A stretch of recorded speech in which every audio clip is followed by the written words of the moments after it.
अभी आप जिस देश के लोगों को देख रहे हैं, ये वहाँ के नागरिक हैं, जहाँ की सरकार ने अपने देश के हर एक नागरिक के लिए इंटरनेट का इस्तेमाल उसका अधिकार घोषित किया है।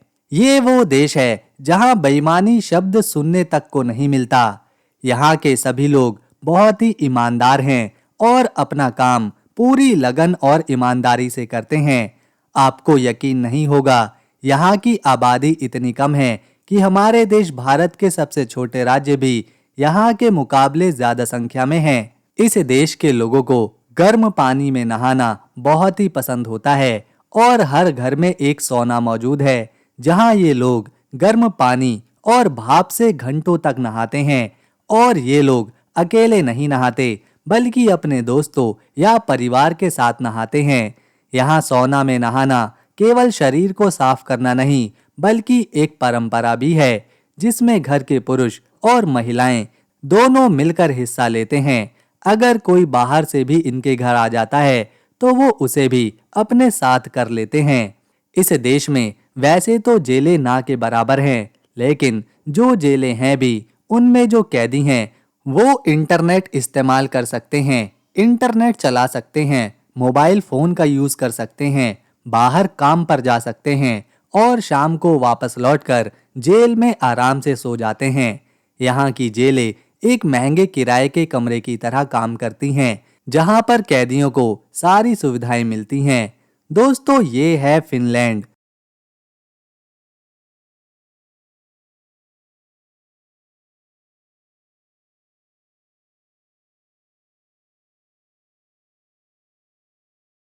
आज जानेंगे इस बहुत ही सुंदर देश को करीब से, गहराई से, इससे जुड़ी हैरान करने वाली बातों को, इसकी राजधानी को और कुछ बहुत ही खूबसूरत देखने और घूमने लायक जगहों को। लेकिन उससे पहले आपसे एक छोटी सी विनती है। अगर आप इस वीडियो को एक लाइक देंगे और चैनल को सब्सक्राइब करेंगे, तो हमारे पूरे दिन की मेहनत सफल रहेगी।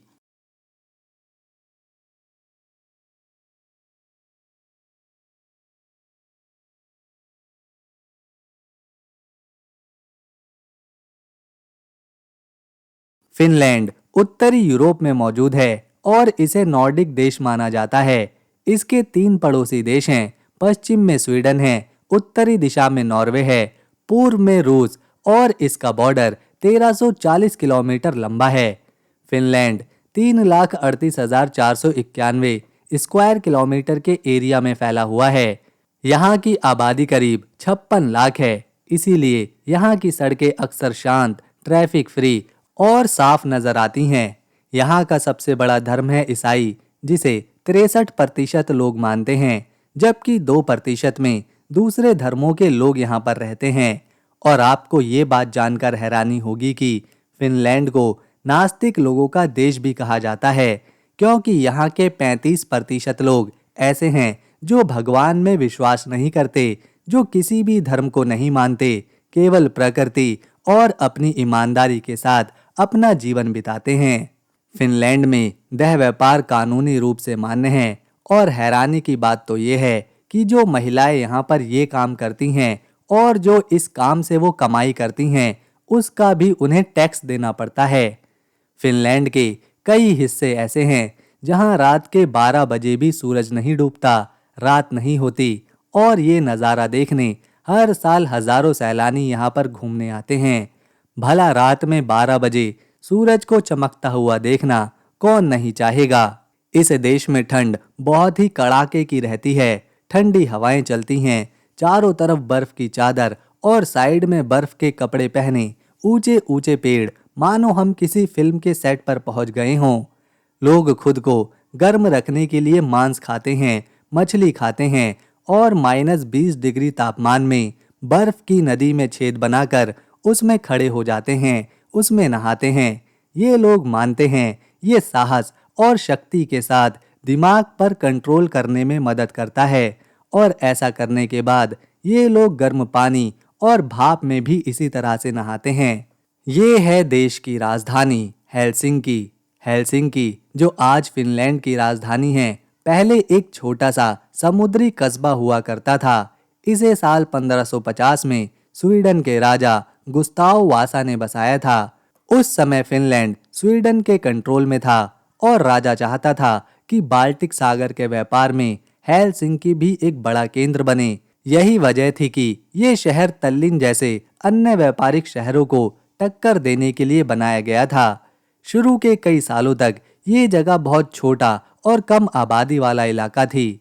यहाँ लोग ज्यादातर मछली पकड़ने और छोटे मोटे व्यापार में लगे रहते थे। लेकिन हेलसिंकी का असली विकास तब शुरू हुआ जब 1812 में इसे फिनलैंड की राजधानी बना दिया गया। उस समय फिनलैंड रूस के अधीन एक स्वायत्त क्षेत्र था। रूसी सम्राट अलेक्जेंडर प्रथम ने राजधानी को पुराने शहर टुर्कू से हटाकर हेलसिंकी कर दिया ताकि देश को रूस के अधिक नजदीक लाया जा सके और इसे एक आधुनिक प्रशासनिक केंद्र बनाया जा सके। राजधानी बनने के बाद शहर की पूरी योजना फिर से बनाई गई। इस काम की कमान अधिकारी जोहान को मिली। उन्होंने शहर को चौड़ी सड़कों, सीधे साफ इलाकों और बेहतर ढांचे के साथ बसाने की योजना बनाई। शहर की महत्वपूर्ण इमारतें जैसे चर्च, सरकारी दफ्तर और विश्वविद्यालय जर्मन मूल के वास्तुकार कार्ल लुडविग एंजल ने डिजाइन की। इन इमारतों की खासियत ये है कि ये एक ही शैली की लगती हैं और देखने में बहुत ही सुंदर और शांत भी। इससे हेलसिंकी के पुराने शहर का पूरा रूप ही बदल गया।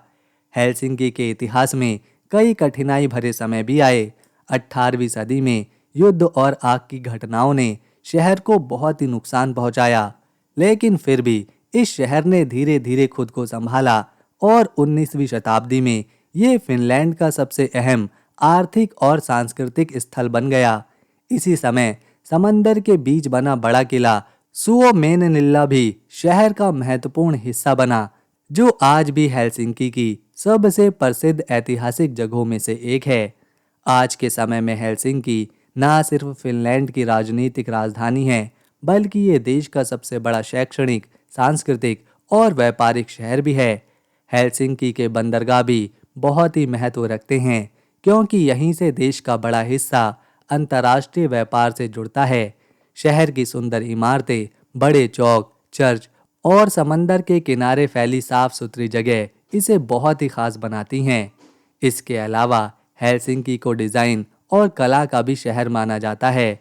साल 2012 में इसे वर्ल्ड डिजाइन कैपिटल का खिताब भी मिला था, जिससे इसकी पहचान पूरी दुनिया में और मजबूत हुई। जब फिनलैंड में कोई सैलानी घूमने जाता है तो उन्हें सलाह दी जाती है कि वो अकेले जंगल या बर्फीले पहाड़ों के पास ना जाएं, क्योंकि फिनलैंड में 2000 से ज्यादा की संख्या में जंगली भूरे भालू रहते हैं। इसीलिए बहुत सी सड़कों के किनारे भालुओं से बचने के लिए साइन बोर्ड भी लगे होते हैं। इसके अलावा फिनलैंड में झीलों की भी कोई कमी नहीं। यहाँ आपको हर 5 किलोमीटर बाद एक ना एक झील जरूर देखने को मिलेगी, फिर चाहे वो बर्फ से ही क्यों न ढकी हो। फिनलैंड एक छोटा लेकिन बहुत विकसित देश है। यहाँ की अर्थव्यवस्था में सबसे बड़ा हिस्सा उद्योग और सेवाओं का है। फिनलैंड अपना सामान और सेवाओं को दुनिया के बहुत से देशों में बेचता और खरीदता है। सबसे ज्यादा व्यापार ये करता है यूरोपीय यूनियन के देशों के साथ।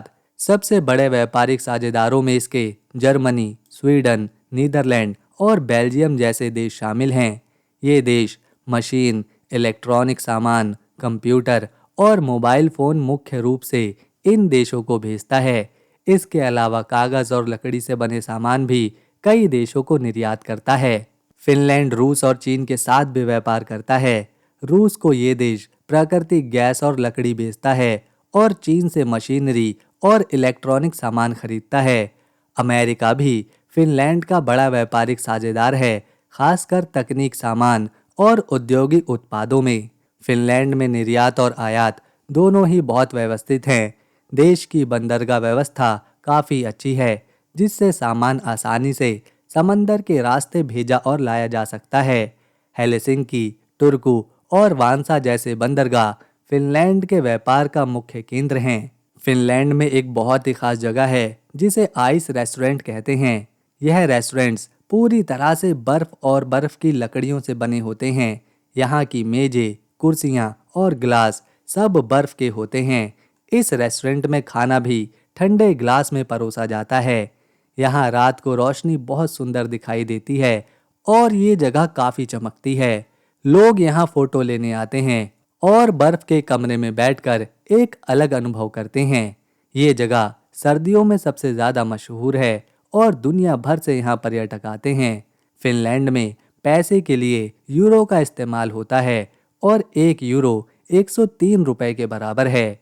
ये है रोवानिमी, फिनलैंड का एक बहुत ही खूबसूरत और प्रसिद्ध शहर।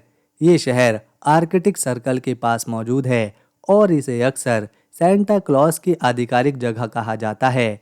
यहाँ सैलानी साल भर घूमने आते हैं, लेकिन सर्दियों में ये जगह बहुत ही खूबसूरत बन जाती है। रोवानेमी की बर्फीली सड़कों और चमकती रोशनी में घूमना एक खास अनुभव देता है।